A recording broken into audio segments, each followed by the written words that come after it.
नमस्कार, आदाब, सत श्री अकाल। आप सभी का बहुत बहुत स्वागत है द्रोणा बैच के अंदर। मेरा नाम है तनुज बंसल और आप देख रहे हैं chapter electromagnetic induction. Electromagnetic induction का आज लेक्चर नंबर 5 है भाई। तो इस लेक्चर में हम क्या डिस्कस करने वाले हैं उसके बारे में हम देख लेते हैं। क्या क्या डिस्कस करेंगे?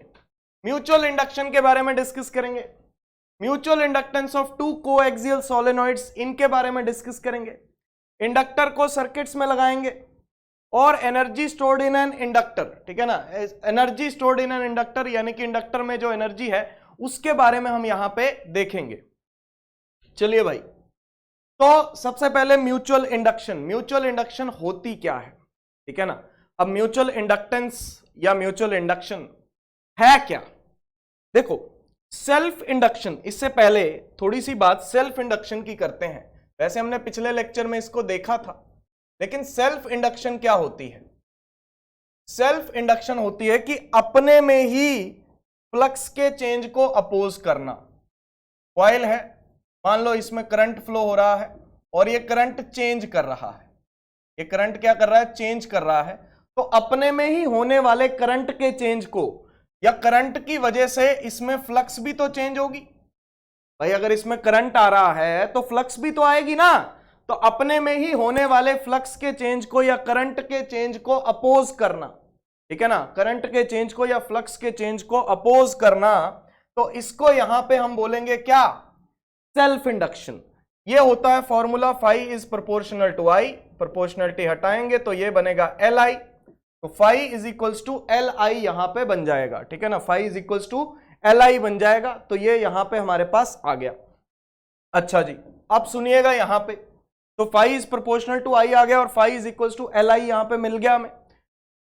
इंड्यूस्ड ईएमएफ क्या होता था? D phi by D T या minus D phi by D T. तो फाई को लिखते थे एल आई, याद करो, और एल को बाहर निकाल लेते थे तो minus L D I by D T हो जाता था। अगर एन टर्न्स हैं, अगर एन टर्न्स हैं तो एन फाई हो जाता था। N phi is equals to L I. और यहां पे क्या आता था? Induced EMF minus N D phi by D T. N turns के लिए फ्लक्स आएगी, अब एन टर्न्स के लिए आएगी, यानी कि माइनस एन एल आ जाएगा और D I by D T हो जाएगा, यानी कि एन से मल्टीप्लाई हो जाएगा इधर भी और एन से मल्टीप्लाई हो जाएगा इधर भी। ये तो थी सेल्फ इंडक्शन की बात, हमने पिछले लेक्चर में भी की थी। जो लोग यहां पे पहली बार आए हैं तो उनके लिए मैंने बता दिया है। अब भैया आगे की बात करते हैं, ठीक है जी, आगे की बात करते हैं। आगे क्या है? Mutual induction. सेल्फ इंडक्शन के बाद अब बात करने वाले हैं हम किसकी? म्यूचुअल इंडक्शन की। तो म्यूचुअल इंडक्शन क्या है, आइए सुनते हैं। The property of a coil by which it opposes the change in flux due to change in the current in other coil. क्या पूछा गया है? सुनिएगा ध्यान से। The property of a coil by which it opposes the change in flux due to change in the current in the other coil. अब दूसरी coil की बात हो रही है, ध्यान से सुनिएगा। मान लीजिए हमारे पास ये कॉइल है, ठीक है जी, और इसके सामने दूसरी कॉइल रखी हुई है। इसके सामने दूसरी कॉइल रखी हुई है। ये कॉइल नंबर, इसको नाम दे देता हूं 1 का, इसको नाम देता हूं 2 का, ठीक है ना। Coil number 1 and coil number 2। अब मान लीजिए इसमें करंट चेंज हो रहा है। मान लीजिए इसमें करंट चेंज हो रहा है। इस करंट को I1 का नाम दे देता हूं। इसमें करंट चेंज हो रहा है, मान लो current is changing in that. अब करंट इसमें चेंज हो रहा है तो इसका मतलब इसके थ्रू फ्लक्स चेंज हो रही है, इसके अपने थ्रू। फर्स्ट कॉइल की बात कर रहा हूं, अभी सेकंड कॉइल पे नहीं जा रहा मैं। फर्स्ट में करंट चेंज हो रहा है तो फर्स्ट के थ्रू फ्लक्स चेंज हो रही है और फर्स्ट के सामने रखी हुई है सेकंड कॉइल। ध्यान से सुनिएगा, फर्स्ट में करंट चेंज हुआ तो फर्स्ट में तो फ्लक्स चेंज हुई है, वो तो होनी ही है। सेकंड में भी हुई है, सेकंड में भी फ्लक्स चेंज हुई है भाई। फर्स्ट में करंट चेंज होने की वजह से फर्स्ट में तो फ्लक्स का चेंज हुआ ही हुआ है और सेकंड में भी फ्लक्स का चेंज हुआ है भाई। सेकंड में भी फ्लक्स का चेंज हुआ है। ठीक है जी, सेकंड में भी फ्लक्स का चेंज हुआ है phi 2, ठीक है ना, सेकंड में भी फ्लक्स का चेंज हुआ है। फर्स्ट में करंट चेंज हुआ, उसकी वजह से सेकंड में फ्लक्स का चेंज हुआ। फर्स्ट में तो अपने में तो हुआ ही है, वो तो सेल्फ इंडक्शन है, और फर्स्ट में करंट चेंज होने की वजह से सेकंड में फ्लक्स का चेंज हुआ। सिमिलरली अगर मैं ऐसे बनाऊं,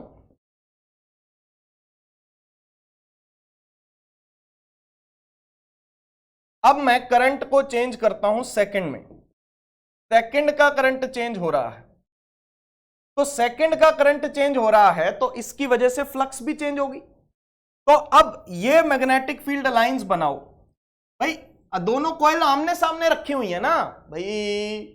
कुछ लोग सोच रहे होंगे सर इसकी लाइंस को इसमें से पास क्यों करवा रहे हो और इसकी लाइंस को इसमें से पास क्यों करवा रहे हो। अरे भैया जो इसकी लाइंस होंगी वो इसमें से भी तो, अरे सीधी तो है, आमने सामने तो रखी हुई है, क्या इसकी लाइंस इसमें से पास नहीं करेंगी? करेंगी। क्या इसकी लाइंस इसमें से पास नहीं करेंगी? करेंगी। तो 2 की लाइंस हैं, 1 में से पास करेंगी, 1 की लाइंस 2 में से पास करेंगी। तो 2 में जब करंट चेंज हो रहा है तो इसकी वजह से 1 की फ्लक्स भी चेंज होगी। 2 में जब करंट चेंज हो रहा है तो इसकी वजह से 1 की फ्लक्स भी चेंज होगी। क्या बात समझ में आ रही है? क्या बात समझ में आ रही है भाई? क्या क्लियर हो रही है बात? क्लियर होनी चाहिए, एब्सोल्युटली क्लियर होनी चाहिए, ठीक है जी। तो जैसे हम यहां पे बोलते थे फाई इज प्रोपोर्शनल टू आई, तो यहां पे बोलेंगे क्या? यहां पे बोलेंगे फाई 2 इज प्रोपोर्शनल टू आई 1, और यहां पे बोलेंगे फाई 1 इज प्रोपोर्शनल टू आई 2। जितना करंट इसमें बढ़ेगा उतनी फ्लक्स इसमें बढ़ जाएगी, जितना करंट इसमें बढ़ेगा उतनी फ्लक्स इसमें बढ़ जाएगी, सिंपल सी बात है। तो करंट प्रोपोर्शनल है, ठीक है जी। I1 करंट प्रोपोर्शनल है फाई 2 फ्लक्स के, और फाई 1 फ्लक्स प्रोपोर्शनल है I2 करंट के। क्लियर जी। और प्रोपोर्शनलिटी हटाएंगे, वहां पे कौन सा कांस्टेंट आता था? सेल्फ इंडक्टेंस का। यहां पे कांस्टेंट आएगा म्यूचुअल इंडक्टेंस का, यहां पे कांस्टेंट आएगा म्यूचुअल इंडक्टेंस का।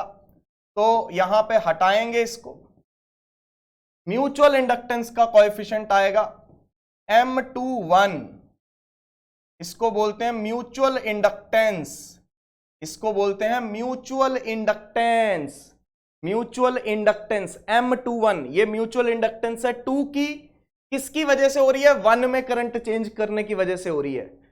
देखो भैया 1 में फ्लक्स, 1 में करंट चेंज करने की वजह से 2 में फ्लक्स चेंज हो रही है। तो फ्लक्स चेंज हो रही है किसमें? 2 में। करंट किसका? 1 का। 2 में फ्लक्स चेंज हो रही है, करंट किसका? 1 का। तो इसको बोलेंगे phi 2 is equal to M21 I1, ठीक है जी, M21 I1, ठीक है जी। प्रोपोर्शनलिटी हटाई तो क्या आएगा? कांस्टेंट आएगा भाई। प्रोपोर्शनलिटी हटाई क्या आएगा? कांस्टेंट आएगा। सिमिलरली यहां पे phi 1 is equal to M12, ये म्यूचुअल इंडक्टेंस है 1 की विद रिस्पेक्ट टू 2, ये म्यूचुअल इंडक्टेंस है 1 की विद रिस्पेक्ट टू 2, ये है 2 की विद रिस्पेक्ट टू 1। ये 2 की म्यूचुअल इंडक्टेंस है 1 की वजह से, ये 1 की म्यूचुअल इंडक्टेंस है 2 की वजह से। समझ में आई बात? ठीक है ना, क्लियर हुई है बात? ये बारी सारी बातें समझ में आ रही हैं? बहुत बढ़िया। तो भैया मेरे म्यूचुअल इंडक्टेंस 1 का मतलब है म्यूचुअल इंडक्टेंस ऑफ 1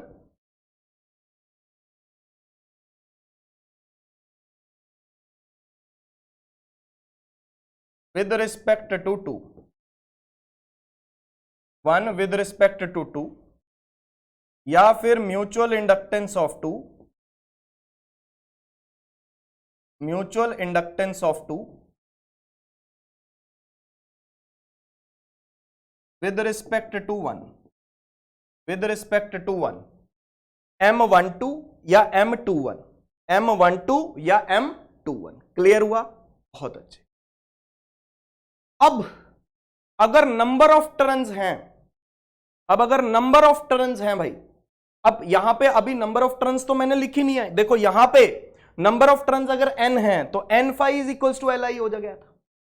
अब यहां पे अगर नंबर ऑफ टर्न्स हैं, ठीक है ना, इसकी मान लो n2 टर्न्स हैं,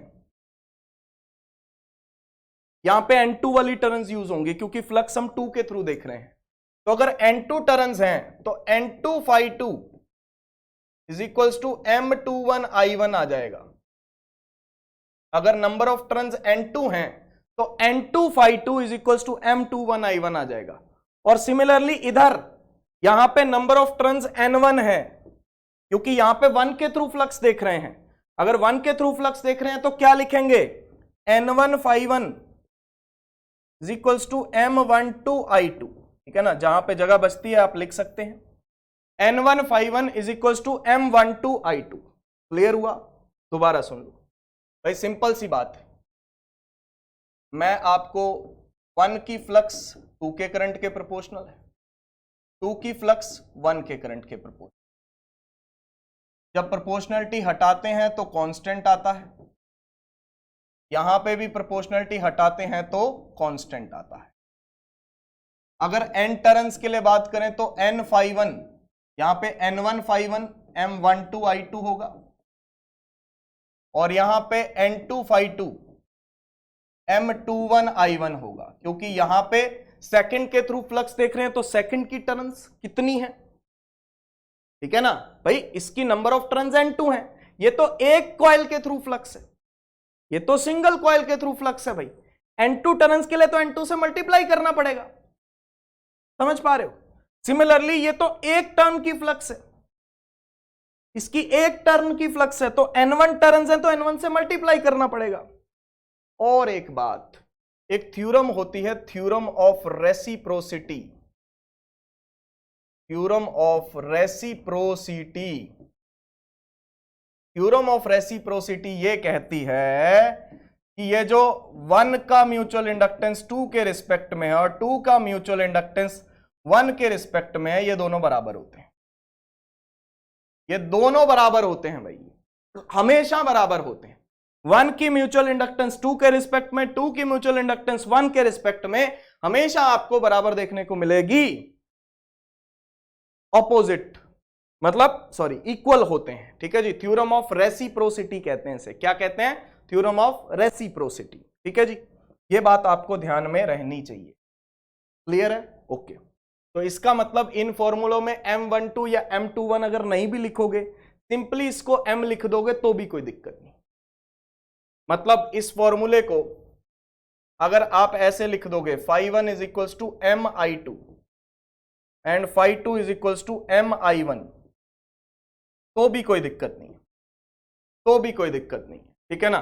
इसमें हमने क्या कर लिया, लेट कर लिया M1 M2 को, M12 या M21 को, दोनों को M लिख दिया भाई, दोनों को क्या लिख दिया, M लिख दिया। phi1 MI2 phi2 MI1, ठीक है ना, phi1 MI2 phi2 MI1 sorry यहां पे क्या लिखा, MI1, ठीक है जी। इस तरीके से हमने यहां पे लिख दिया और ये I2 है, तो M12 या M21 लिखने की जरूरत नहीं है, सिंपली M लिखो, खत्म बात। क्लियर हुई बात? ये है म्यूचुअल इंडक्टेंस, ये है म्यूचुअल इंडक्टेंस, क्लियर होना चाहिए भैया। ओके, आगे आओ। इंड्यूस्ड ईएमएफ निकाल सकते हैं क्या? बिल्कुल निकाल सकते हैं। आप इधर देखो, induced EMF minus D phi by D T होता है, फाई को लिखा एल आई, तो एल बाहर आ गया, D I by D T हो गया। अगर नंबर ऑफ टर्न्स भी मल्टीप्लाई कर दी तो N L D I by D T हो गया, ठीक है जी। ओके, अब मेरी बात सुनो, ऐसा ही कुछ हम इसके में करने वाले हैं। दो कॉइल बनाते हैं, करंट किसका चेंज हो रहा है, 1 का, उसमें म्यूचुअल इंडक्टेंस किसकी देख रहे हैं, 2 की, ठीक है ना, 2 की देख रहे हैं। तो फ्लक्स देख रहे हैं 2 में, फ्लक्स देख रहे हैं 2 में, करंट है 1 का, फ्लक्स देख रहे हैं 2 में, तो phi2 is equals to MI1। तो 2 का इंड्यूस्ड ईएमएफ भाई 1 की वजह से 2 में इंड्यूस्ड ईएमएफ आएगा, क्योंकि 2 की फ्लक्स का चेंज देख रहे हैं, तो 2 में इंड्यूस्ड ईएमएफ आएगा minus D phi2 by D T.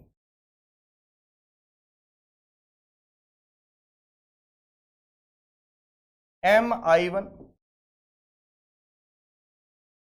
Minus M D I1 by D T minus M D I1 by D T, ठीक है जी। तो E2 is equals to minus M D I one by D T. देख लो ध्यान से, E2 is equal to minus D phi two by D T, phi को लिख दिया M I one, phi two लिख दिया एम आई वन, तो ये माइनस एम बाहर आ गया D I one by D T. ठीक है जी। सिमिलरली अगर मैं कॉइल्स की बात करूं,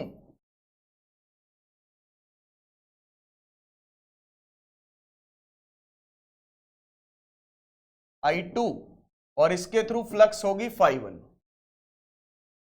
I2 और इसके थ्रू फ्लक्स होगी फाई वन, ठीक है ना। तो फाई वन जो होगा वो MI2 होगा, फाई वन MI2 होगा, फाई वन क्या होगा MI2, ठीक है जी।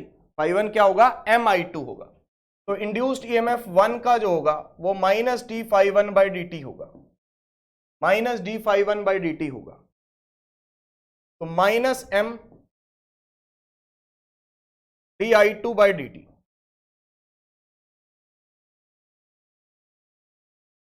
E1 minus M D I two by D T,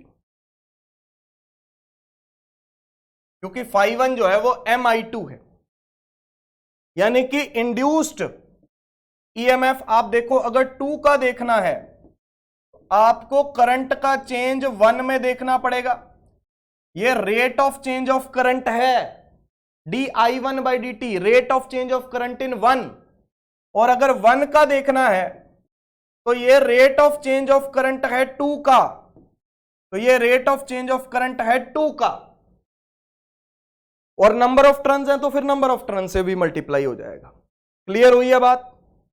E2 is equal to minus N D I one by D T, E1 is equal to minus M D I two by D T. Clear हुआ। 2 का 1 की वजह से, 1 का 2 की वजह से। 1 का ईएमएफ क्यों इंड्यूस हो रहा है? 2 में करंट का चेंज, 1 में करंट के चेंज की वजह से 2 में इंड्यूस्ड ईएमएफ। क्लियर हुआ, बहुत बढ़िया। सवाल करते हैं भाई, कुछ सवाल कर लेते हैं भाई, सवाल तो करने जरूरी है। हाँ सर, सवाल करने तो जरूरी है।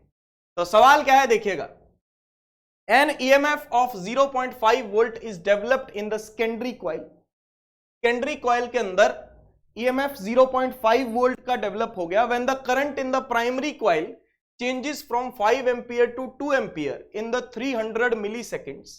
Calculate the mutual inductance of the 2 coils. देखो यार, इन्होंने ना 2 कॉइल्स को प्राइमरी और सेकेंडरी का नाम दे दिया। पॉज करो, सॉल्व करो, वीडियो को पॉज कर लो बेटा, मेरे सॉल्व करने से पहले वीडियो को पॉज कर लो, सॉल्व कर लो। कर लिया? अब देखो वीडियो, पहले खुद ट्राई करना है फिर मेरा सोल्यूशन देखना है। एक कॉइल को इन्होंने बोला प्राइमरी और एक कॉइल को इन्होंने बोला सेकेंडरी, ठीक है जी। इसको कॉइल नंबर 1 कह दो, इसको कॉइल नंबर 2 कह दो। तो 0.5 वोल्ट का सेकेंडरी कॉइल में जो है ईएमएफ इंड्यूस हो गया। जब प्राइमरी कॉइल में करंट चेंज हुआ 5 एम्पियर से 2 एम्पियर 300 मिली सेकेंड्स में, 300 मिली सेकेंड्स में, ठीक है जी। प्राइमरी कॉइल में करंट 5 एम्पियर से 2 एम्पियर रह गया 300 मिली सेकेंड्स में, ठीक है जी। प्राइमरी कॉइल में यहां पे करंट जो है वो चेंज हुआ है, ठीक है ना, यहां पे करंट चेंज हुआ है। 5 एम्पियर से कितना रह गया? 2 एम्पियर। टाइम कितना लगा बेटा? 300 मिली सेकेंड। मिली मतलब 10 की पावर -3, इसको dt बोलना है, dt बोल दो, ठीक है जी। तो 3 इंटू 10 की पावर -1 आ गया ये। Clear? Okay. Calculate the mutual inductance. किसमें चेंज हुआ करंट? 1 में, यानी कि प्राइमरी में। इंड्यूस्ड ईएमएफ किस में देख रहा है? सेकेंडरी में। देखो इंड्यूस्ड ईएमएफ किस में प्रोड्यूस हुआ है? सेकेंडरी में, यानी कि E2 की वैल्यू है 0.5 वोल्ट। लिखो ध्यान से, E2 is equals to minus M D I one by D T. E2 कितना है? 0.5 माइनस एम, एम तो निकालना है, डी आई वन करंट का चेंज 1 में 5 से 2 रह गया, यानी कि करंट का चेंज हुआ 2 - 5, final minus initial.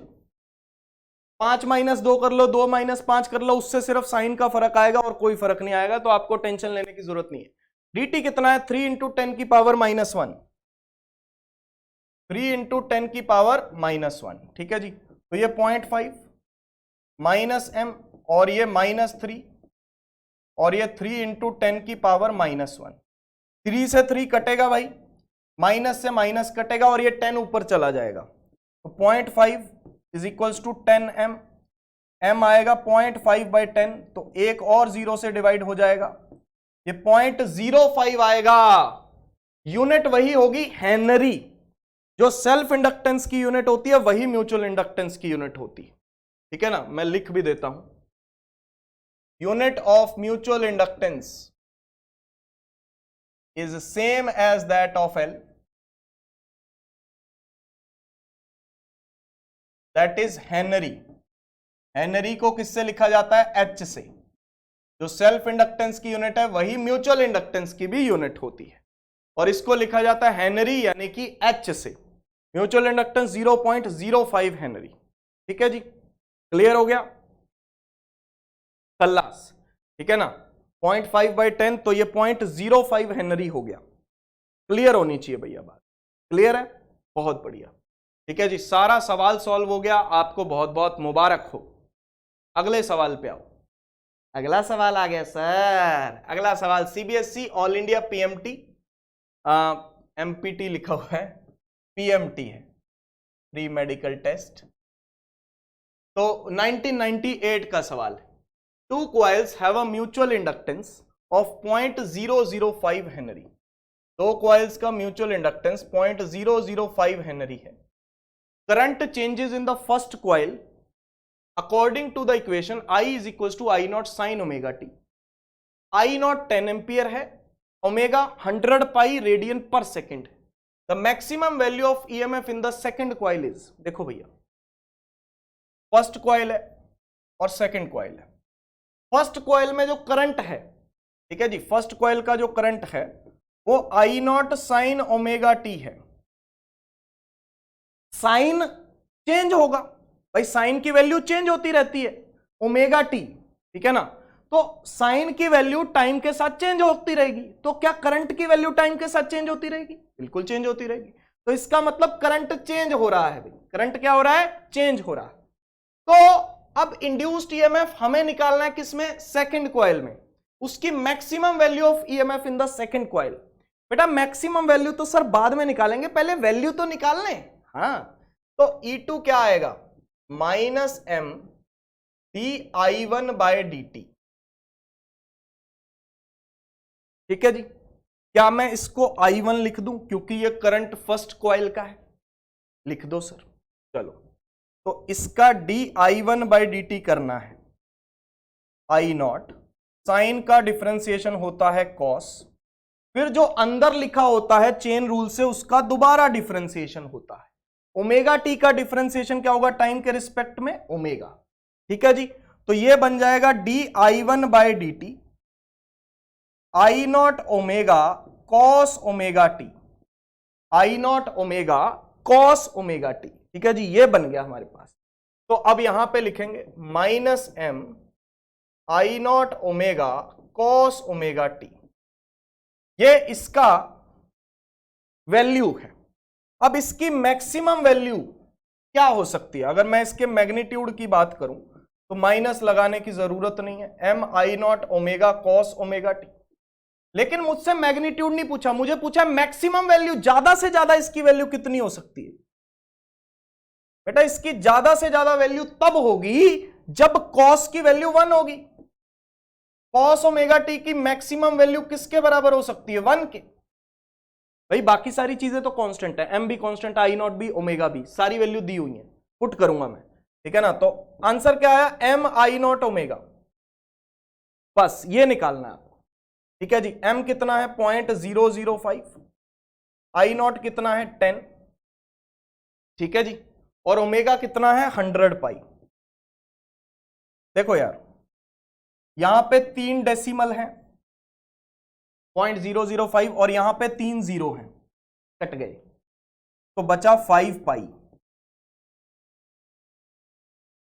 Volt. Voltage है ना 5 पाई।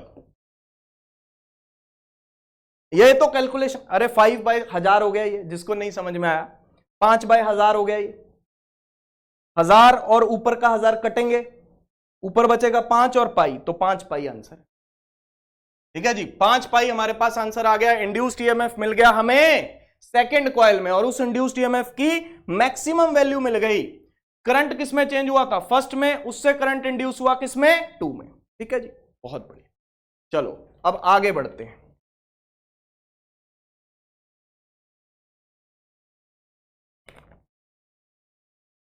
आगे करते हैं। आगे क्या है? Mutual inductance of two coaxial solenoids.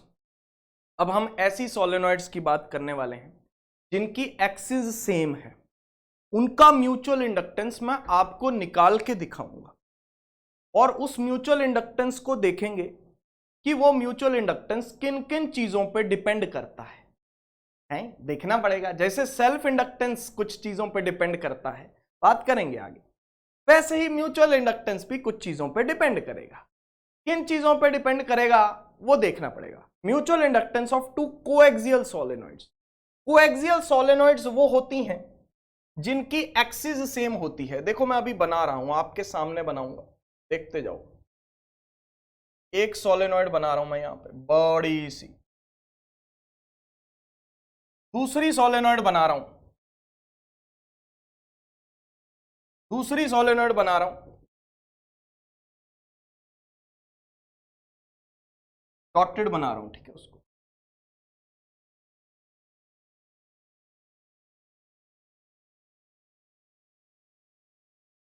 Dotted बना रहा हूं और कलर भी अलग कर रहा हूं, आपको दिख ही रहा होगा।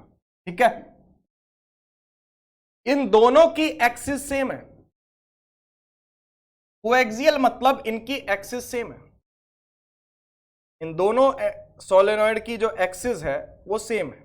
ठीक है जी, दोनों सोलेनॉइड्स की लेंथ को भी सेम मान लेते हैं, एल, स्मॉल एल। ठीक है जी, ओके।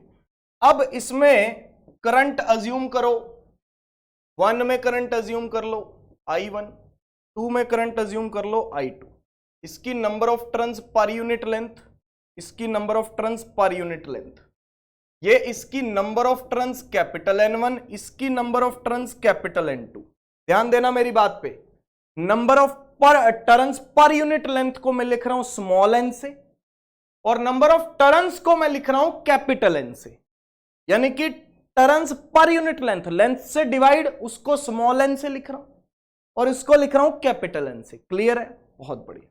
यानी कि इसमें एक बात आपको ध्यान देने वाली है कि भाई number of turns per unit length small n1 होगा कैपिटल N1 बाय L, और स्मॉल n2 होगा capital N2 bye L। Clear है जी? बहुत बढ़िया। नंबर ऑफ टर्न्स भी हो गई, number of turns per unit length भी हो गई, करंट भी हो गया।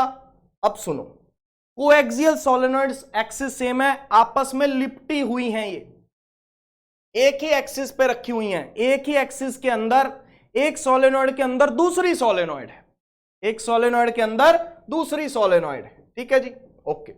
एक चीज और, एरिया। सोलेनॉइड 1 को मैंने जानबूझ के बड़ा दिखाया है और सोलेनॉइड 2 को मैंने जानबूझ के छोटा दिखाया है। तो सोलेनॉइड 2 का जो रेडियस है वो R2 माना है, छोटा रेडियस, और सोलेनॉइड 1 का जो रेडियस है वो R1 माना है, बड़ा रेडियस। बड़ा रेडियस, छोटा रेडियस। ठीक है जी, इससे इनके एरिया मिल जाएंगे। ठीक है जी, इनके क्रॉस सेक्शनल एरिया, किसका छोटा एरिया है, बड़ा एरिया है। ठीक है जी, एरिया A1 होगा पाई R1 स्क्वायर, एरिया A2 होगा पाई R2 स्क्वायर, और एरिया A2 जो है वो छोटा है A1 से।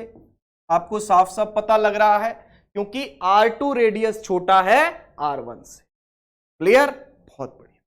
तो ये सारी चीजें, अभी तो वो चीजें लिखी हैं मैंने जिनका यूज होना है इस डेरिवेशन में, लेकिन अभी डेरिवेशन शुरू नहीं करी हमने, अभी तो डेरिवेशन शुरू करेंगे। करेंगे भैया, आओ करते हैं इस डेरिवेशन को शुरू। सुनो, सोलेनॉइड 1 वाली, 1 की वजह से 2 में फ्लक्स का चेंज हो रहा है, 2 की वजह से 1 में फ्लक्स का चेंज होगा। वही करना है। ठीक है जी। पहले हम 2 स्टेप में करूंगा इसको। मैं म्यूचुअल इंडक्टेंस निकालने के लिए पहले म्यूचुअल इंडक्टेंस निकालूंगा 2 की 1 के रिस्पेक्ट में, फिर 1 की 2 के रिस्पेक्ट, और दोनों को निकाल के थ्योरम ऑफ रेसिप्रोसिटी प्रूव करूंगा कि M12 और M21 बराबर आते हैं। तो चलो भाई, पहले हम 1 का करंट देखो। 1 का करंट क्या है? I1। उसकी वजह से फ्लक्स किस में आएगी? 2 में आएगी। फ्लक्स किस में आएगी? 2 में आएगी। 1 का करंट फ्लक्स किसकी? 2 की। 1 का करंट फ्लक्स किसकी? 2 की। तो यहां पे क्या लिखूंगा मैं? सुनो जरा, देखो भाई जरा, फ्लक्स में देखूंगा 2 में, phi2 is proportional to I1, लेकिन यहां पे नंबर ऑफ टर्न्स भी हैं। इसकी नंबर ऑफ टर्न्स कितनी है? N2, वो भी तो लिखना पड़ेगा। देखो phi2 is equals to MI1 तो हो जाएगा, लेकिन यहां पे नंबर ऑफ टर्न्स भी हैं, वो भी लिखना पड़ेगा, क्योंकि ये तो एक टर्न के थ्रू फ्लक्स है भाई। phi2 जो फ्लक्स है,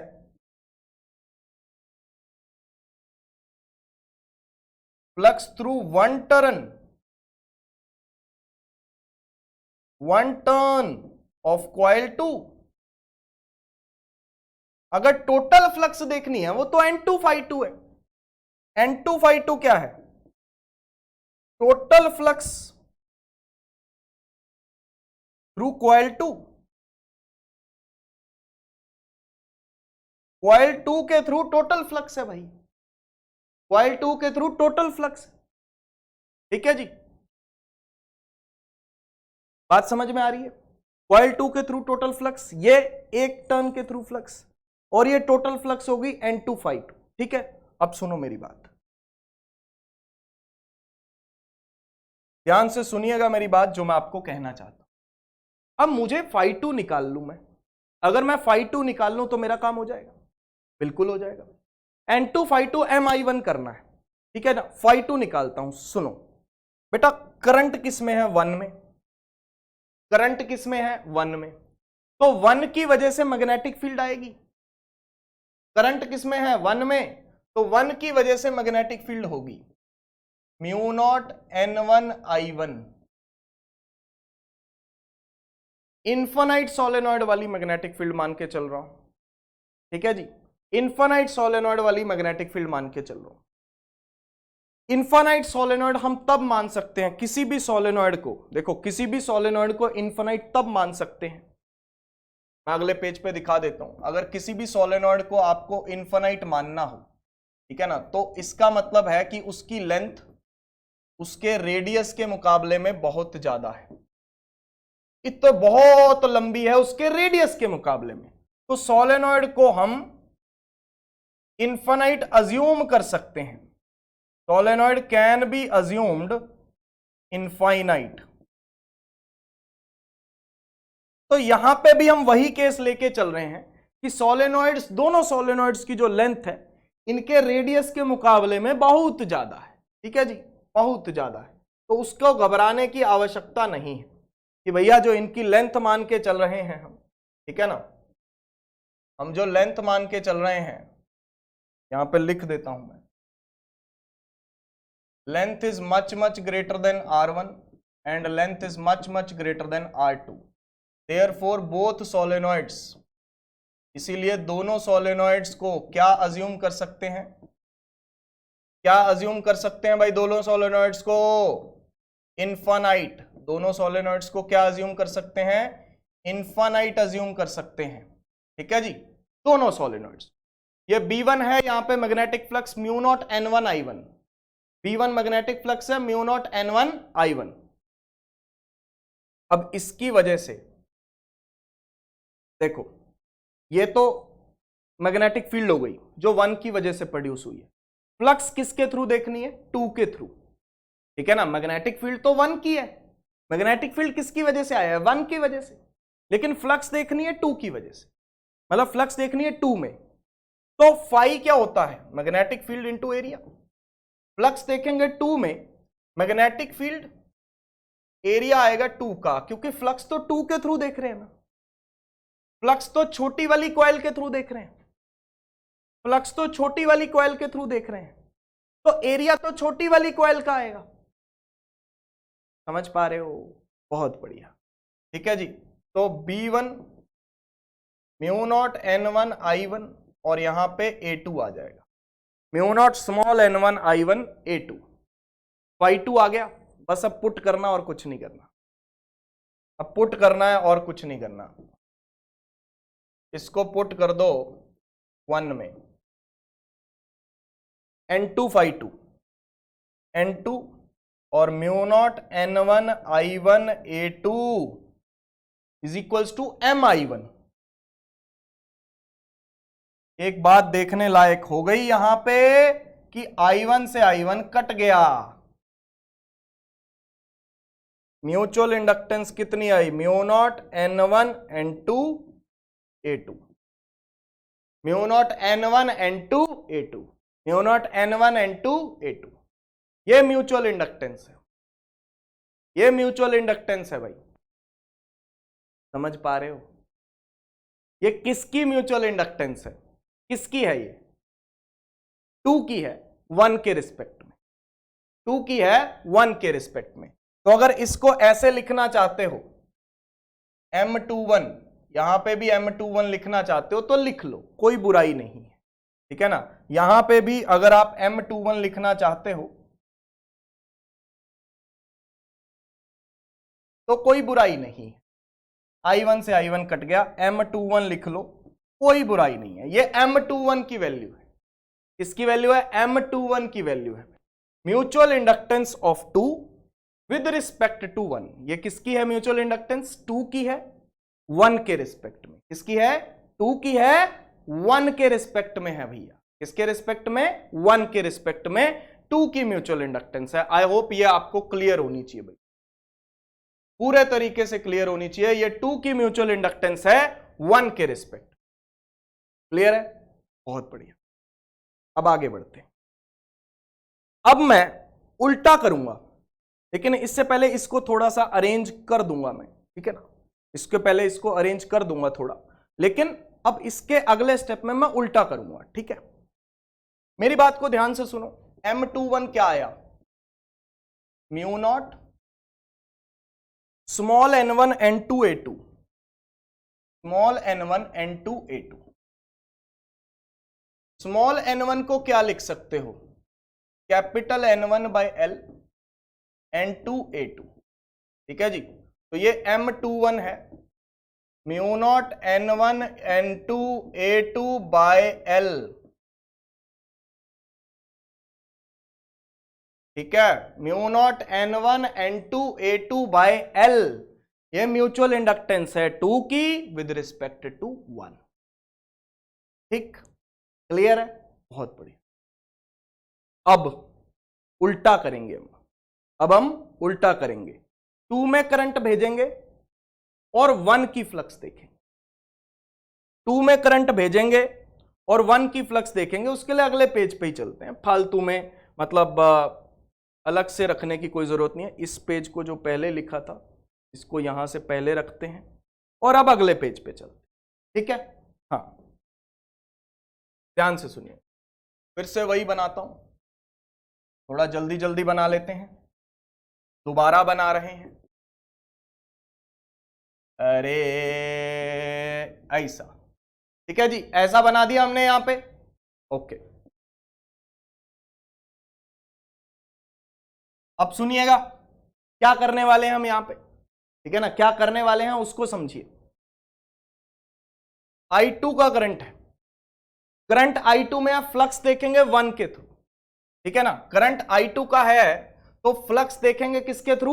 1 के थ्रू। तो नंबर ऑफ टर्न्स चाहिए होंगी किसकी?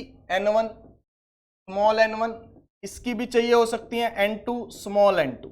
लेंथ दोनों की सेम है, उसमें कोई दिक्कत नहीं है। ठीक है ना, एरिया दोनों का पता ही है, एक का एरिया A1 है, एक का एरिया A2 है। चलो, अब मैं क्या करने वाला हूं सुनो। फ्लक्स थ्रू द 1 देखेंगे, वो प्रोपोर्शनल होगा I2 के। अगर नंबर ऑफ टर्न्स है तो N1 I2 के प्रोपोर्शनल होगा। प्रोपोर्शनलिटी हटाएंगे तो क्या आएगा, कांस्टेंट आएगा M12 और into I2, N1 M12 I2। ठीक है जी, तो ये हमारे पास यहां पे आ गया है, ये बन गया हमारे पास N1 is equal to M12 I2। Clear है, कोई परेशानी, कोई दिक्कत, कोई घबराहट है नहीं है? चलो बहुत अच्छे, अब आगे बढ़ो। किसमें करंट है बेटा, 2 में, तो 2 की वजह से मैग्नेटिक फील्ड आएगी। 2 में करंट है तो 2 की वजह से मैग्नेटिक फील्ड आएगी B2 μ0 N2 I2। इसकी वजह से फ्लक्स देखनी है 1 में, फ्लक्स देखनी है 1 में।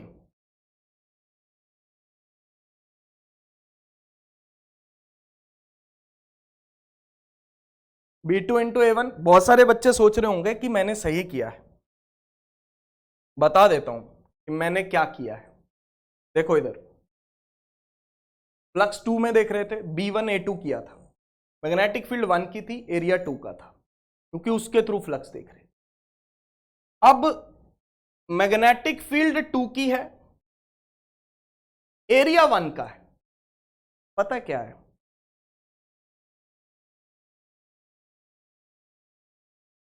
पता है क्या है, यहां पे एरिया 2 का आएगा, यहां पे एरिया 2 का आएगा भैया, यहां पे एरिया 2 का आएगा, यहां पे एरिया 2 का आ जाएगा भाई। सर ये कैसे हुआ, ये कैसे हुआ कि भैया एरिया यहां पे 2 का आ गया? सुनो, यही मेन स्टेप है, ये मेन स्टेप है, ठीक है ना, इस डेरिवेशन का मेन स्टेप है, थ्योरम ऑफ रेसिप्रोसिटी प्रूव करने का मेन स्टेप है, ठीक है ना, mutual inductance of coaxial solenoids का मेन स्टेप, कि जब फर्स्ट के थ्रू फ्लक्स निकाल रहे हैं तो सर एरिया 2 का क्यों ले लिया। अगले पेज पे जाता हूं। जो फर्स्ट सोलेनॉइड है वो तो है बड़ी सोलेनॉइड, और सेकंड वाली जो बेचारी सोलेनॉइड है वो है छोटी सोलेनॉइड, ठीक है ना। अगर मैं इनको साइड व्यू से देखूं तो साइड व्यू से ये मुझे सर्कुलर कॉइल्स नजर आएंगी, साइड व्यू से ये मुझे सर्कुलर कॉइल्स नजर आएंगी भाई, सर्कुलर, ठीक है ना। ये जो पीली वाली बनाई है फर्स्ट कॉइल है, और सेकंड साइड से देख रहा हूं तो सेकंड वाली कॉइल छोटी नजर आएगी, ठीक है, मानते हो इस बात को? बहुत बढ़िया। जब करंट 1 में था, जब करंट 1 में था तो मैग्नेटिक फील्ड पूरे रीजन में थी भैया, ये देखो 1 में जब करंट था तो 1 वाली कॉइल बड़ी है, तो उसकी वजह से मैग्नेटिक फील्ड भी पूरे अंदर होगी, पूरे 1 वाले रीजन में होगी, पूरे 1 वाले रीजन में होगी भाई, मानते हो इस बात को? जब करंट 1 में था तो उसकी वजह से मैग्नेटिक फील्ड भी पूरे 1 वाले रीजन में होगी, मानते हो इस बात को? मान लिया, ठीक है ना, इस बात को बिल्कुल मानते हैं जी, 100% मानते हैं, ठीक, ओके। अब ध्यान से सुनिएगा, जब करंट 2 में आएगा तो उसकी वजह से मैग्नेटिक फील्ड पूरे में नहीं होगी। देखो क्या होता है, इन्फिनाइट सोलेनॉइड की वजह से बाहर मैग्नेटिक फील्ड 0 होती है, बाहर जो हम मैग्नेटिक फील्ड मान के चलते हैं वो 0 मान के चलते हैं, ठीक है ना। तो ये 1 की मैग्नेटिक फील्ड है, ठीक है ना, 1 की मैग्नेटिक फील्ड है, इसकी वजह से 1 की मैग्नेटिक फील्ड पूरे में आ रही है, इसकी वजह से फ्लक्स किस में देख रहे हैं, 2 में, तो इतने रीजन की फ्लक्स देख लेंगे। देखो मैग्नेटिक फील्ड पूरे में आ रही है, इसको मैं क्रॉस से दिखा देता हूं, साइड व्यू से दिखा रहा हूं, आपको ज्यादा समझ में आएगा। फ्लक्स किसके थ्रू देख रहे हैं, 2 के थ्रू, तो इतना एरिया ले लेंगे, इतना एरिया ले लेंगे भाई, इसीलिए मैंने किया था यहां पे B1 A2, इसीलिए यहां पे किया था B1 A2। मैग्नेटिक फील्ड पूरे रीजन में है 1 की वजह से, लेकिन फ्लक्स सिर्फ 2 में देख रहे हैं, फ्लक्स सिर्फ किस में देख रहे हैं, 2 में। अब उल्टा कर रहे हैं, अब उल्टा कर रहे हैं, ध्यान से सुनना मेरी बात। अब ये छोटी कॉइल है, और उसके साथ में बड़ी कॉइल है, उसके साथ में बड़ी कॉइल है। अब छोटी कॉइल है और बड़ी कॉइल है, छोटी कॉइल और बड़ी कॉइल है, तो छोटी कॉइल की वजह से जो मैग्नेटिक फील्ड आएगी वो सिर्फ इतने रीजन में रहेगी, सिर्फ इतने रीजन में रहेगी, क्योंकि बाहर तो मैग्नेटिक फील्ड उसकी वजह से जीरो होगी, बाहर तो मैग्नेटिक फील्ड उसकी वजह से जीरो होगी, यानी कि अगर मैं इस पॉइंट पे मैग्नेटिक फील्ड की बात करूंगा बेटा वो जीरो आएगी, इस पॉइंट पे मैग्नेटिक फील्ड की बात करूंगा तो वो जीरो आएगी। समझ पा रहे हो इसको? छोटी कॉइल की वजह से जब मैं मैग्नेटिक फील्ड देख रहा हूं, सेकंड की वजह से जब मैं देख रहा हूं, तो उसकी वजह से मैग्नेटिक फील्ड इतनी डायरेक्शन में ही रिस्ट्रिक्टेड है, सिर्फ इतने पोर्शन में ही रिस्ट्रिक्टेड है B2, पूरे में नहीं है, क्योंकि बाहर जीरो होती है। ये छोटी कॉइल के लिए तो बाहर वाला पॉइंट है ना, ये वाला पॉइंट छोटी कॉइल के तो बाहर है ना, ये वाला बड़ी कॉइल के भले ही अंदर है, लेकिन छोटी कॉइल की वजह से जब फील्ड देख रहे हैं तो ये पॉइंट बाहर वाला पॉइंट है। इसका मतलब यह हुआ कि जब मैं 1 के थ्रू फ्लक्स देख रहा हूं तो मैग्नेटिक फील्ड B2 की लिखूंगा, एरिया A1 का एरिया बड़ा है, A1 एरिया बड़ा है और A2 एरिया छोटा है। पता है बात क्या है? फ्लक्स तो सिर्फ भाई मैं भले ही 1 के थ्रू फ्लक्स लिख रहा हूं, लेकिन पूरे 1 के एरिया में मैग्नेटिक फील्ड है ही नहीं, इधर तो मैग्नेटिक फील्ड ही जीरो है। तो जब 1 की फ्लक्स भी देखोगे ना तो एरिया इतना ही लोगे।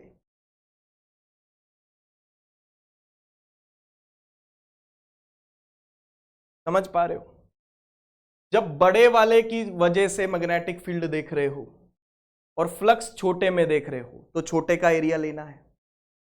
जब छोटे वाले की वजह से मैग्नेटिक फील्ड देख रहे हो तो भी एरिया छोटे का ही लेना है, क्योंकि बाहर तो है ही नहीं magnetic field. B2 into A2, B2 into A2, समझ गए? स्मॉल एरिया, यहां पे भी कौन सा एरिया लेना है? Small area. Flux is only restricted in smaller area. Flux जो है वो सिर्फ स्मॉलर एरिया में ही है, इसीलिए हमने यहां पे A2 लिखा है, वहां पे भी A2 था, इसीलिए हमने यहां पे भी A2 लिखा है। ठीक है जी, बस अब इसको जाके y1 हो गया म्यू नॉट N2I2 और यहां पे A2, इसको जाके 1 में पुट करो। ठीक है जी, 1 में पुट करो, पुट इन 1, क्या बनेगा इधर ही दिखा देता हूं मैं। N1 mu not N2I2 A2 is equals to M12I2। ठीक है, I2 कट गया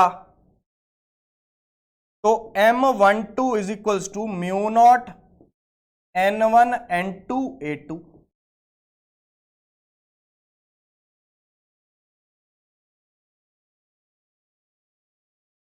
तो म्यूचुअल इंडक्टेंस क्या आया?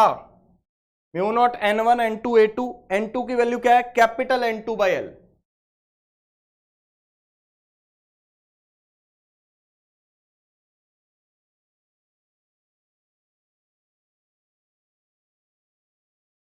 Capital N2/L। ठीक है जी, capital N2/L।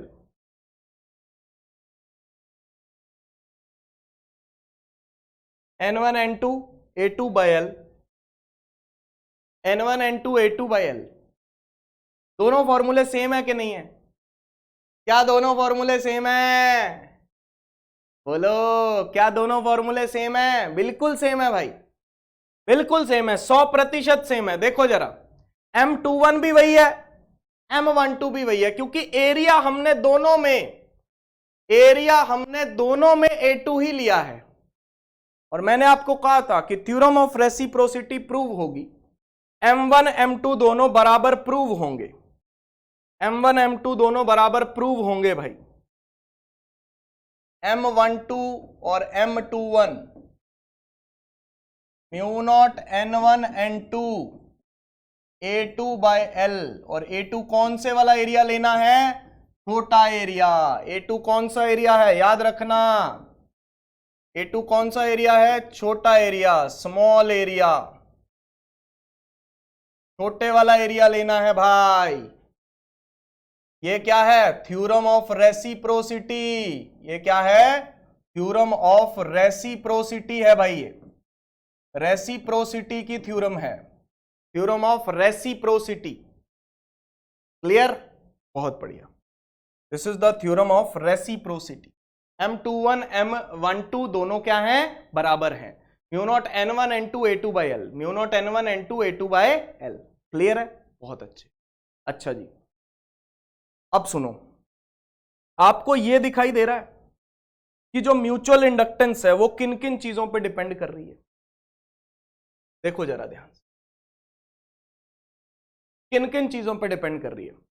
Mu naught, medium, number of turns, area, length. क्या ये करंट पे डिपेंड कर रही है?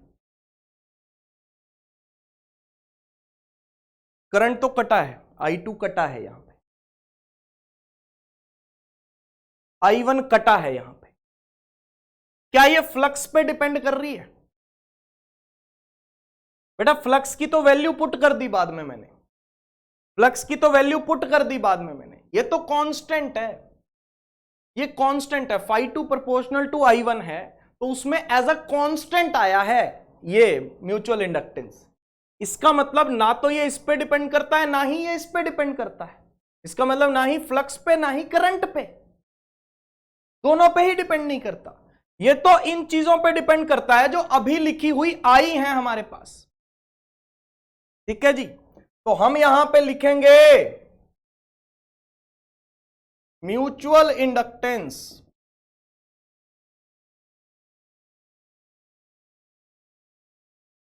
Does not depend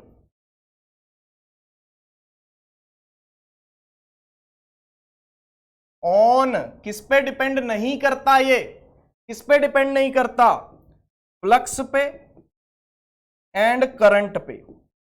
mutual inductance ना तो फ्लक्स पे डिपेंड करता है ना ही करंट पे डिपेंड करता है, दोनों पे ही डिपेंड नहीं करता भाई। ना तो फ्लक्स पे और ना ही करंट पे, दोनों पे ही डिपेंड नहीं करता ये mutual inductance.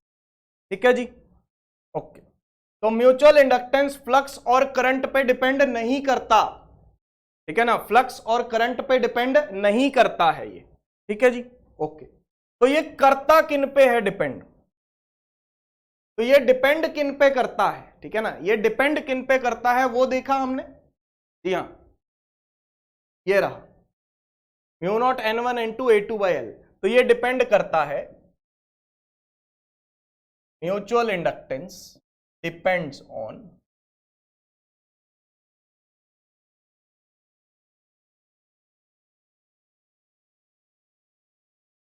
Shape, shape size कह सकते हो या ज्योमेट्री कह सकते हो, ऑफ बोथ कॉइल्स, दोनों कॉइल्स का shape, size, number of turns, length, ये सब ज्योमेट्री हो गया। Number of turns, area, length, ये सब क्या हो गया? Geometry. Medium of the coils, coils का मीडियम क्या है? क्योंकि यहां पे म्यू नॉट यूज किया है, म्यू नॉट मतलब वैक्यूम, म्यू नॉट मतलब वैक्यूम, ठीक है ना। तो ये म्यू नॉट मीडियम यूज किया है यहां पे, ठीक है जी, म्यू नॉट मीडियम यूज किया है, तो मीडियम ऑफ कॉइल्स पे डिपेंड करता है, ठीक है। एंड तीसरी चीज भी है, and relative orientation, and relative orientation of the coils, relative orientation of the coils, coils की आपस की रिलेटिव ओरिएंटेशन। तब इस बात का क्या मतलब? ये रिलेटिव ओरिएंटेशन का क्या मतलब? रिलेटिव ओरिएंटेशन का क्या मतलब है कि कैसे? देखो ध्यान से सुनो, हमारे वाले केस में हमने दोनों कॉइल्स को आपस में क्या करवा दिया था, कोएक्सियल करवा दिया था, कोएक्सियल करवा दिया था, ठीक है जी। लेकिन हो सकता है कि ये कॉइल एक दूसरे से दूर पड़ी हो, ठीक है ना, या हो सकता है कि एक कॉइल ऐसे पड़ी हो और एक कॉइल ऐसे पड़ी हो। इसमें पंगा क्या होगा, इन केसेस में पंगा पता क्या होता है कि एक की वजह से जो फ्लक्स है वो दूसरे में से पूरी नहीं जाती। ये देखो कुछ लाइंस बाहर निकल गई, 1 में से जो फ्लक्स आ रही है वो 2 में से पूरी नहीं जा रही। देख रहे हो, 1 में से 1 की वजह से 2 में से फ्लक्स पूरी नहीं जा रही। बहुत सारी लाइंस इस केस में बाहर निकल रही हैं, ठीक है ना, बहुत सारी लाइंस इसमें से बाहर निकल रही हैं। इस केस में तो क्या था, ये लिपटी हुई है, ठीक है ना, जो भी लाइंस हैं वो पास कर रही हैं, ठीक है ना, आपस में लिपटी हुई है, ठीक है ना, जो भी लाइंस हैं वो एक साथ हैं। यहां पे ऐसा नहीं है, तो इसलिए म्यूचुअल इंडक्टेंस की जो अभी ये वैल्यू आई है, ये जो वैल्यू आई है, ये कोएक्सियल सोलेनोइड्स के लिए आई है, कोएक्सियल सोलेनोइड्स के लिए। ओरिएंटेशन या रिलेटिव ओरिएंटेशन या रिलेटिव डिस्टेंस कह लो, कुछ बुक्स में डिस्टेंस भी लिख देते हैं कि आपस में कॉइल कितनी दूर हैं, क्या उनका ओरिएंटेशन मतलब एंगल है, टेढ़ी है, सीधी है, कैसे हैं, तो इस बात पे भी डिपेंड करता है। अगर आप सेल्फ इंडक्टेंस की बात करते हो तो सेल्फ इंडक्टेंस सिर्फ शेप साइज और ज्योमेट्री पे डिपेंड करता है। लेकिन अगर आप म्यूचुअल इंडक्टेंस की बात करते हो तो म्यूचुअल इंडक्टेंस जो है वो रिलेटिव ओरिएंटेशन पे भी डिपेंड करता है, ठीक है ना, मतलब मीडियम सेल्फ इंडक्टेंस जो है शेप साइज ज्योमेट्री और मीडियम पे डिपेंड करता है, और जो म्यूचुअल इंडक्टेंस है वो रिलेटिव ओरिएंटेशन एक और एक्स्ट्रा फैक्टर आ गया, क्योंकि इसमें 2 कॉइल्स हैं, एक कॉइल नहीं है ना, 2 कॉइल्स, तो 2 कॉइल्स आपस में कैसे रखी हुई हैं इस पे डिपेंड कर, ठीक है जी। इस बात का ख्याल रखिएगा कि म्यूचुअल इंडक्टेंस जो है वो दोनों कॉइल्स के बीच के रिलेटिव ओरिएंटेशन पे डिपेंड करता है, ठीक, बहुत बढ़िया।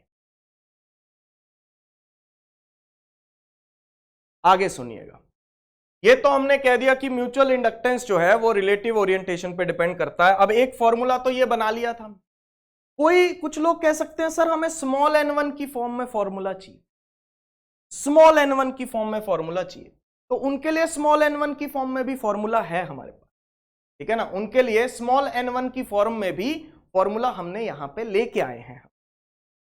देखो ध्यान से,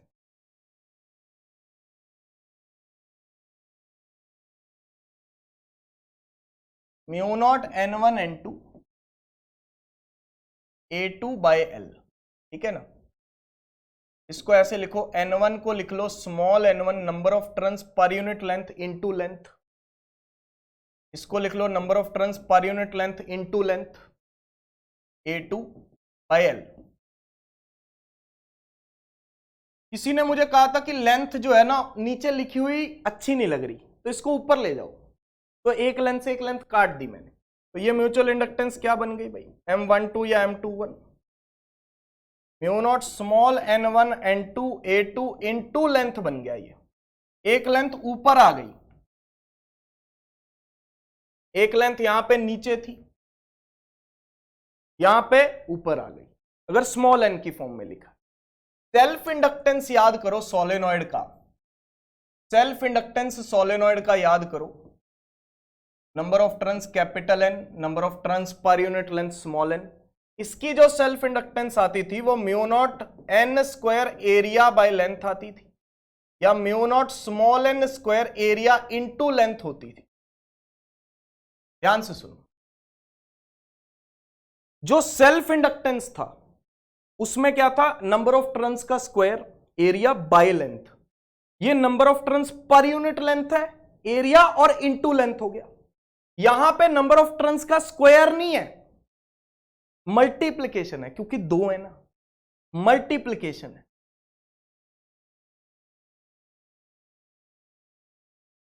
समझ पा रहे हो, जब स्मॉल n यूज किया तो लेंथ मल्टीप्लाई में आ रही है, जब कैपिटल N यूज किया तो लेंथ डिवाइड में जा रही है, जब स्मॉल n यूज किया तो लेंथ मल्टीप्लाई में आ रही है, जब कैपिटल N यूज किया है तो लेंथ डिवाइड में जा रही है, लेंथ डिवाइड में जा रही है। क्या बात समझ में आई, बोलो मेरे भाई, क्या बात समझ में आई? बहुत बढ़िया। ठीक है जी, स्मॉल एन यूज किया तो लेंथ मल्टीप्लाई में आ रही है, कैपिटल एन यूज किया तो लेंथ डिवाइड में जा रही है। ठीक है जी, और यहां पे क्या है, एन स्क्वायर, या क्या है, स्मॉल एन स्क्वायर। ठीक है जी, कैपिटल एन स्क्वायर या फिर यहां पे क्या है, स्मॉल एन स्क्वायर है। ठीक है जी, आपको बात पूरे तरीके से क्लियर होनी चाहिए, क्लियर कट होनी चाहिए, डाउट नहीं होना चाहिए। ठीक है जी, तो mutual inductance is proportional to number of turns का प्रोडक्ट और self inductance number of turns का स्क्वायर, क्योंकि उसमें एक ही कॉइल है, इसमें दो है। Mutual inductance number of turns per unit length के प्रोडक्ट के इक्वल है और यहां पे पर यूनिट लेंथ का स्क्वायर है। देख पा रहे हो, कंपैरिजन कर रहा हूं। क्या कर रहा हूं, कंपैरिजन। आगे आ जाओ। अब मैं आपको म्यूचुअल इंडक्टेंस इसमें निकाल के दिखाऊंगा भाई। अब मैं आपको इसमें म्यूचुअल इंडक्टेंस निकाल के दिखाऊंगा कि म्यूचुअल इंडक्टेंस की वैल्यू हमारे पास क्या बन के आएगी।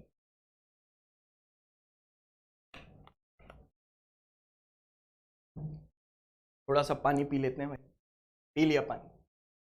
देखो क्या लिखा हुआ है, two conducting loops of radius R1 and R2 are placed in the same plane with their centers coinciding. If R1 is much greater than R2, the mutual inductance M between them will be directly proportional to. देखो, दो concentric conducting circular loops हैं, same plane में रखी हुई हैं, with their centers coinciding, मतलब centers concentric है, एक ही सेंटर है, दो लूप्स हैं, एक का रेडियस R1 है, एक का रेडियस R1 है और दूसरी वाली लूप का रेडियस जो है वो R2 है। एक का रेडियस R1 है, एक का रेडियस यहां पे R2, R1 R2, R1 R2। ठीक, ओके। और R1 is much greater than R2 है। R1 जो है वो R2 से बहुत ज्यादा है, बहुत ज्यादा है। R1 जो है वो R2 से बहुत ज्यादा है, वेरी मच लार्जर। ठीक है जी, R1 जो है वो R2 से बेहद ज्यादा है, बेहद ज्यादा है। ऐसा दिया गया है। सर ऐसा क्यों दिया गया, वो तो देखना पड़ेगा। नीट 2021 का सवाल है, म्यूचुअल इंडक्टेंस पूछी गई है। देखो बेटा, सोलेनॉइड के लिए जो हमने म्यूचुअल इंडक्टेंस कोएक्सियल सोलेनॉइड्स की लगाई वो थोड़ी लगेगी यहाँ पे हमें नए सिरे से म्यूचुअल इंडक्टेंस निकालनी पड़ेगी, लेकिन ये आसान है। देखो पहला झंझट तो ये खत्म हो गया, इसमें नंबर ऑफ टर्न्स वगैरह कोई कुछ नहीं है, कुछ भी नहीं है। ठीक है जी, नंबर ऑफ टर्न्स का झंझट ही नहीं है। तो अगर नंबर ऑफ टर्न्स का झंझट ही नहीं है तो बड़ा आसान सवाल है। ठीक है ना, आप 1 में करंट मान लो और उसकी वजह से 2 में फ्लक्स निकाल दो। ठीक है ना, आपका सवाल सॉल्व हो जाए। उल्टा करने की जरूरत नहीं है भाई। अगर आपने M12 निकाल दिया तो क्या M21 निकालने की जरूरत है? नहीं। तो अगर आपने M21 निकाल दिया, क्या M12 निकालने की जरूरत है? नहीं। एक निकालो यार, हमें आंसर तक पहुंचना है। और मैं भी आपको बताऊंगा दूसरा आप निकाल भी नहीं पाओगे, एक ही निकाल पाओगे। क्यों, समझो जरा, सुनो। और ये क्यों दिया हुआ है ये भी बताऊंगा। ठीक है ना, सब बताऊंगा, सुनिएगा। ये रेडियस R1 है। ठीक है जी, इसमें करंट मानो I1। ये कॉइल है, सोलेनॉइड नहीं है, कॉइल है। ठीक है जी, ओके। इसकी वजह से करंट होगा। ठीक है ना, सॉरी करंट मान लिया इसमें। इसकी वजह से मैग्नेटिक फील्ड होगी सेंटर पे, सेंटर पे 1 की वजह से मैग्नेटिक फील्ड होगी सेंटर पे, μ0 I1/2R1। μ0 I/2R होती है सर्कुलर लूप की वजह से। याद करो, circular loop, radius R, current I, इसकी वजह से मैग्नेटिक फील्ड होती है μ0 I/2R। μ0 I/2R ये होती है भाई, μ0 I/2R होती है। क्लियर हो रही है बात ये? तो ये μ0 I1/2R1, तो ये μ0 I/2R है। क्लियर हो रही है? ओके, तो ये मैग्नेटिक फील्ड है 1 की, ठीक है ना? ओके, अब फ्लक्स किसके थ्रू देखनी है? 2 के थ्रू। 2 जो है, अब करना क्या है, देखो ये है, बस यही करना है, नंबर ऑफ टर्न्स का कोई चक्कर नहीं है। तो φ2 इज इक्वल टू mi1 करना है, ठीक है ना? अब ये यहां पे क्या आ रहा है? v1 आ गया। इस मैग्नेटिक फील्ड की वजह से फ्लक्स 2 में देखेंगे। अब देखो, सर्कुलर लूप की वजह से मुझे जो मैग्नेटिक फील्ड पता होती है, मान लो इसमें करंट आई है, तो मुझे सिर्फ सेंटर पे पता होती है, मुझे और किसी पॉइंट पे नहीं पता होती, मुझे सेंटर पे पता होती है। लेकिन जब मैं फ्लक्स निकालूंगा भाई, जब मैं फ्लक्स निकालूंगा φ2, तो उसमें b1 इंटू A2 लिखूंगा, b1 इंटू A2 लिखूंगा। तो अब A2 एरिया तो इतना है, ये मैग्नेटिक फील्ड सिर्फ सेंटर की है यार, मैग्नेटिक फील्ड तो सिर्फ सेंटर की है, A2 एरिया तो कुछ है ना, तो भैया बाकी जगह पे ये A2 एरिया है, मुझे सिर्फ सेंटर की फील्ड पता है, तो बाकी जगह पे फील्ड की वैल्यू अलग होगी, तो वहां पे सर मैं B1 कैसे मान लूंगा? नहीं मान सकते भाई, वहां पे B1 आप मान ही नहीं सकते, सिंपल सी बात है, वहां पे B1 मानने का कोई सेंस नहीं है भाई। तो फिर वहां पे क्या माने? अगर B1 नहीं माने तो क्या माने वहां पे? देखो भैया, इसीलिए क्वेश्चन में दे रखा है R1 is much much greater than R2, कि R1 जो है वो R2 से बहुत ज्यादा है। तो अगर R1 R2 से बहुत ज्यादा है तो ये एरिया बहुत छोटा है, ये एरिया बहुत छोटा है, तो जो सेंटर पे जो मैग्नेटिक फील्ड है ना, वही मैं इसके पूरे एरिया में मान लेता हूं, क्योंकि एरिया बहुत छोटा है।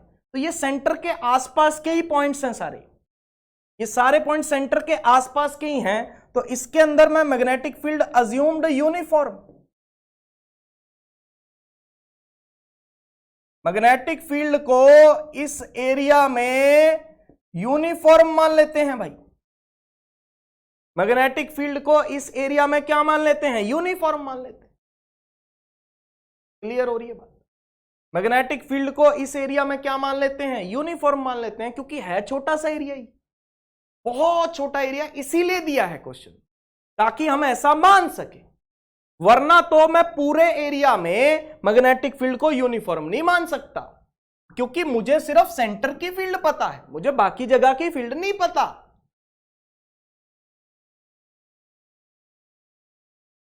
ठीक, बहुत बढ़िया।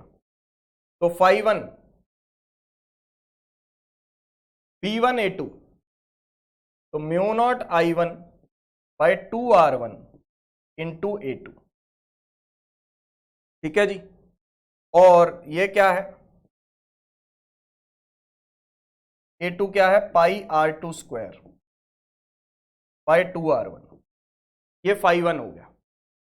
φ1 को लिखा है mi1, सॉरी ये φ2 हो गया, φ2 है ना, हाँ φ2 है, ये mi1 के बराबर है, ठीक है ना? इसको कर दो mi1 के बराबर, तो आप देखो I1 से I1 कट गया, I1 से I1 कट गया, तो म्यूचुअल इंडक्टेंस क्या आई है? Mu not pi R2 square by 2R1, किसके प्रोपोर्शनल है ये? आपसे ये पूछा है, mutual inductance between them will be directly proportional to R2 का स्क्वायर बाय R1। देखो यहां पे डायरेक्टली प्रोपोर्शनल है ये R2 का स्क्वायर बाय R1।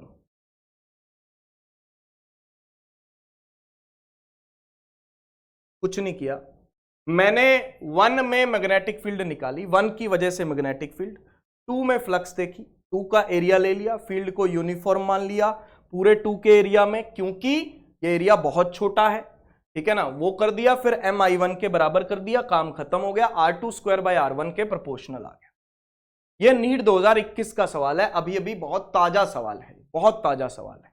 अच्छा, पर पंगा इसमें ये पड़ गया, पर पंगा इसमें ये पड़ गया भाई मेरे, कि अगर उल्टा करते सर, सर अगर उल्टा करते, इसमें करंट मान लेते I2 और इसके थ्रू फ्लक्स निकालते 1 के थ्रू, ठीक है ना, I2 में करंट मान लेते और फ्लक्स किसके थ्रू निकालते, 1 के थ्रू, phi1, ये होता B2A1।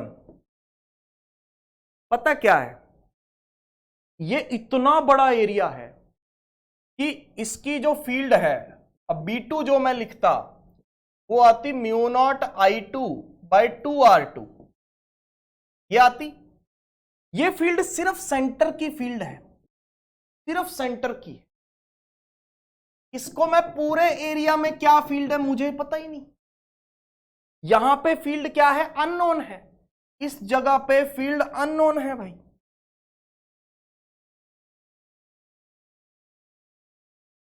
पता ही नहीं है, तो निकाल ही नहीं सकते, कांट फाइंड, ठीक है ना, ये नहीं कर सकते हम, B2 इंटू A1 नहीं कर सकते, क्योंकि इस पूरे एरिया में, इतना बड़ा एरिया ये दे रखा है ना, बड़े एरिया में मैं फील्ड थोड़ी यूनिफॉर्म मान सकता हूं, ये तो छोटा एरिया था इसलिए मैंने फील्ड यूनिफॉर्म मान ली, बड़े एरिया में फील्ड थोड़ी यूनिफॉर्म मानेंगे, मान ही नहीं सकते, B2 इंटू A1 कर ही नहीं सकते, क्योंकि B2 सिर्फ सेंटर की फील्ड, उसको पूरे एरिया A1 से मल्टीप्लाई नहीं कर सकते। सर फिर यहां पे क्यों कर लिया आपने, यहां पे B1 को A2 से मल्टीप्लाई क्यों कर लिया, क्योंकि है तो ये भी सेंटर की फील्ड थी, लेकिन इसमें एरिया इतना छोटा था कि मैंने पूरे एरिया में वो सेंटर वाली फील्ड ही अज्यूम कर ली, अप्रोक्सीमेशन ले, बस यही कहानी है। लेकिन इससे सॉल्व कर नहीं सकते, आएगा लेकिन सेम ही, अगर बहुत ज्यादा इंटीग्रेशन डिफरेंशिएशन करके आता होगा ये, लेकिन आएगा सेम, आएगा सेम इन एनी केस। देखो जो हमने सोलेनॉइड वाला केस किया उसमें भी छोटा एरिया आया था और यहां पे भी छोटा एरिया आया है, देख लो कौन सा एरिया आया है, छोटा एरिया। सोलेनॉइड वाले में भी छोटा एरिया आया था, mu naught N1 N2 A2 by L, यहां पे भी छोटा एरिया आया है, याद रखना, टीबी स्पेशल पॉइंट, यहां पे छोटा एरिया आएगा, कौन सा एरिया आएगा, छोटा एरिया आएगा, सोलेनॉइड में भी और ये जो क्वेश्चन किया है इसमें भी, टीबी स्पेशल पॉइंट, छोटा एरिया आएगा तो आपको समझ जाना चाहिए कि R2 का स्क्वायर बनेगा, छोटा एरिया आएगा आपको समझ जाना चाहिए कि R2 का स्क्वायर बनेगा भाई, ठीक है, okay. Coefficient of coupling, coupling का कोएफिशिएंट क्या होता है ना, what is coupling coefficient, coupling coefficient क्या होता है, किसको बोलते हैं, उसको समझते हैं जरा। What is coefficient of coupling, coupling का मतलब क्या है, देखो दो कॉइल्स जब आपस में लिपटी हुई हो या फिर एक दूसरे के बहुत पास हो, वेरी नियर, लिपटी ना हो लेकिन बहुत पास हो, बहुत पास हो, ठीक है जी, दो कॉइल्स आपस में लिपटी हुई हो या फिर एक दूसरे के बहुत पास हो, ऐसे केस में हम ये मान के चलते हैं कि एक की फ्लक्स दूसरे में से पूरी की पूरी पास हो रही है, दूसरे में से पूरी की पूरी पास हो रही है, ठीक है जी, एक की फ्लक्स दूसरे में से पूरी की पूरी पास हो रही है। ऐसे केसेस में जो म्यूचुअल इंडक्टेंस होता है वो अंडर रूट L1 L2 होता है, L1 L2 इन दोनों कॉइल्स के सेल्फ इंडक्टेंस होंगे, L1 L2 इन दोनों कॉइल्स के सेल्फ इंडक्टेंस होंगे, तो इनके बीच का mutual inductance under root L1 L2 होगा। अगर flux of one coil is completely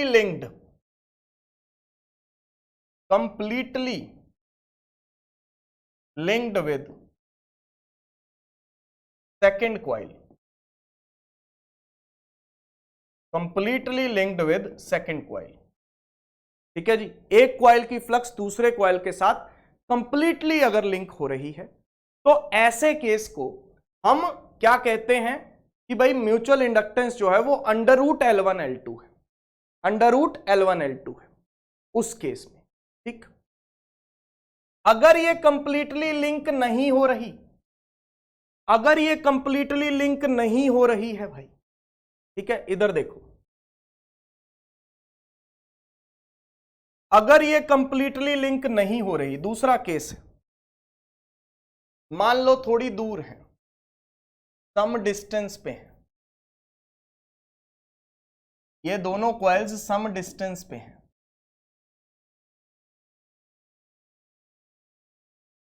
ठीक है जी, इसी डिस्टेंस पे है, या फिर एक कॉइल टेढ़ी है जैसा कि मैंने अभी आपसे डिस्कस किया था। ऐसे केस में क्या होता है कि एक की कॉइल दूसरे में से पूरी नहीं जा पाती, एक की फ्लक्स दूसरे में से पूरी पास नहीं होती। देखो क्या हो रही है, नहीं हो रही। इसमें देखो हो रही है, ये नीचे वाली लाइन तो हो गई लेकिन ऊपर वाली लाइन पास ही नहीं हो रही। ऐसे केस में म्यूचुअल इंडक्टेंस जो होता है वो K अंडर रूट L1L2 होता है। K को बोलते हैं कोएफिशिएंट ऑफ कपलिंग, K को बोलते हैं कोएफिशिएंट ऑफ कपलिंग, इसको कपलिंग का कोएफिशिएंट बोलते हैं भाई, कोएफिशिएंट ऑफ कपलिंग। ठीक है जी, इसे कपलिंग का कोएफिशिएंट बोलते हैं। तो जब इसे कपलिंग का कोएफिशिएंट बोलते हैं तो इसकी वैल्यू अब 0 से 1 के बीच में होगी। अगर फ्लक्स पूरे तरीके से लिंक नहीं है तो 0 और 1 भी हो सकती है, वही बता रहा हूं मैं आपको। इसकी वैल्यू 0 और 1 के बीच में हो सकती है। अगर पूरे तरीके से लिंक हो रही है तो 1 होगी, वो भी बताऊंगा। अभी इस केस में 0 और 1 के बीच में होगी। ठीक है जी, अगर बहुत दूर हैं, वेरी फार, वेरी फार, बहुत दूर है, एक की फ्लक्स दूसरे में से जा ही नहीं रही, या फिर आपस में एक दूसरे के परपेंडिकुलर हैं, आपस में एक दूसरे के परपेंडिकुलर कॉइल्स हैं, ऐसे केस में क्या होता है कि एक की फ्लक्स ऐसे होती है और दूसरे की फ्लक्स ऐसे होती है। तो एक की फ्लक्स दूसरे में से पास हो ही नहीं पाती, एक की फ्लक्स ऐसे निकल जाती है, एक की फ्लक्स ऐसे निकल जाती है, एक की फ्लक्स दूसरे में से पास ही नहीं हो पाती। ऐसे केस में जो K की वैल्यू है वो 0 होती है। K की वैल्यू 0 होती है जब दोनों कॉइल्स परपेंडिकुलर है, both coils perpendicular to each other, दोनों कॉइल्स एक दूसरे के परपेंडिकुलर अगर हैं तो ऐसे केस में K की वैल्यू 0 आती है, यानी कि यहां पे म्यूचुअल इंडक्टेंस आपको 0 देखने को मिलेगा। और इस केस में देखो ध्यान से सुनो, अब मैं इसको समराइज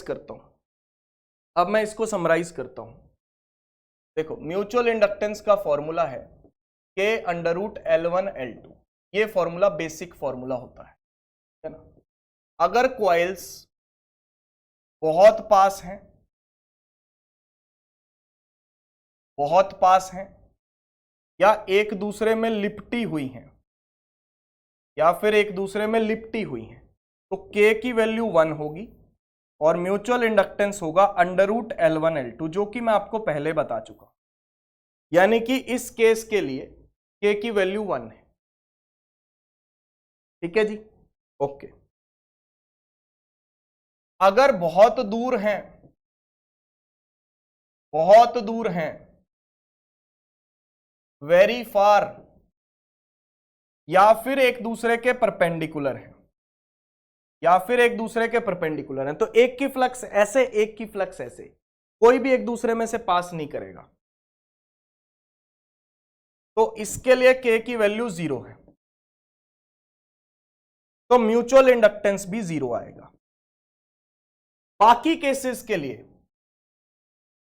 अदर केसेस कोई भी होंगे, ये तो वेरी नियर वेरी फार, कोई बीच की दूरी ले लो, तो उसके लिए जो म्यूचुअल इंडक्टेंस है वो K√L1L2 होगा और K की वैल्यू 0 और 1 के बीच में।